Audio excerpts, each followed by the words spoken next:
Hi folks, welcome back. This is Dana with a Nose, the first channel dedicated entirely to the more obscure, to the long forgotten, or the brand new items in perfumery. And the thing that I have for you today might be the best cocoa I've laid my nose on ever. If you're lucky enough, if you've invested enough in karma, if somebody up there loves you, you might be able to find it either on eBay or foreign eBays, or particularly if you live in the Netherlands, you might be able to find it on local groups, swap groups, and in local low-cost pharmacies. Think like TJ Maxx, but for the Netherlands, whatever that is. But I'm hearing some stories about people who find it here and there for as low as €9. That's not what I paid for it because my karma is not that strong. But I did find it for about $70, which is still very, very good because it's incredibly rare. And ladies and gentlemen, what I have for you today is called Gianduia. Gianduia, if you're not into desserts, you might not know that Gianduia is an Italian dessert that includes a lot of chocolate and a lot of nuts, particularly almonds and hazelnuts, in this order. Missoni is the house that produced Gianduia. I'm pretty sure my camera's not... there you go. You're lucky today. What can I say? This is Gianduia. Look at this color. It's a very rich, very deep, resiny, ambery color. It's one of a series of 4, all of which were produced in 2008 under the Colors collection. Before this, Missoni has made other perfumes, even though this is not what the house is known for.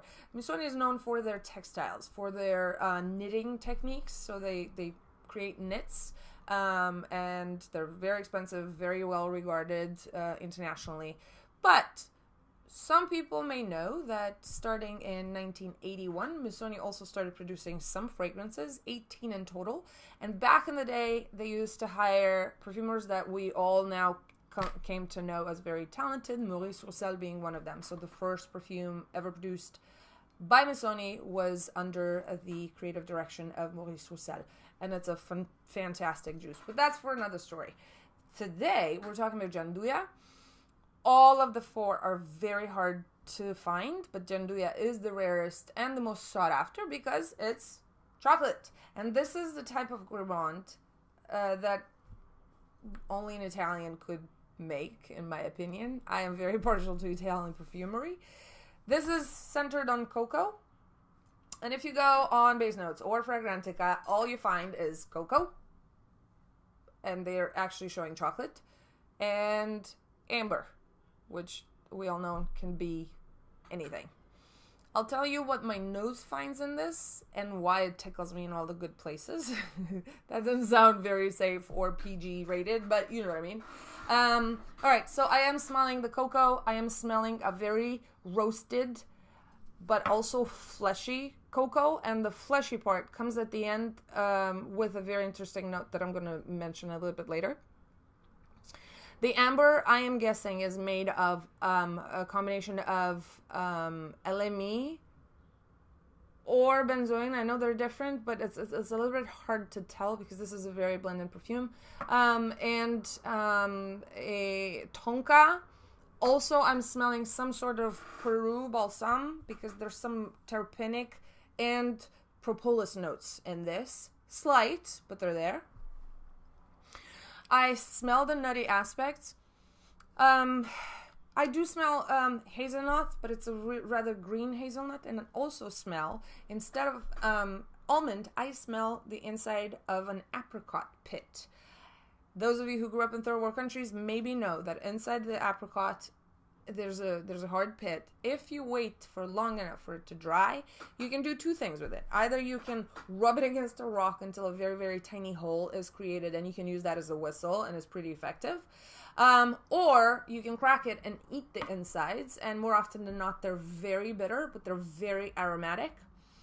And sometimes they can remind one of a bitter almond. But the flavor is slightly different. So that's what I'm smelling. An apricot pit, if that makes any sense. I'm also smelling long pepper. Now, long pepper is not used in perfumery as much as I would like it to be used. It's one of my favorite smells in the kitchen. I think that floral, very aromatic, a little bit woody quality of the pepper is something that should be exploited more. And I think I found an absolute produced by, not remember which house, indie house on the west coast of America. I need to get myself some of that because I'm very curious to see what they came up with. In any case, I smell a little bit of the long pepper. I don't smell necessarily sugar or vanilla, clear vanilla. There is some tonka. It smells spicy, even though I can't put my finger on any other spice but the long pepper. I'm also smelling a kind of bell pepper, the vegetable pepper. Either red pepper or poblano pepper. It takes me towards mole without it being vegetal or foody, if that makes any sense. I smell a lot of tobacco, particularly in the dried down. There's a very pregnant tobacco note, but it's round.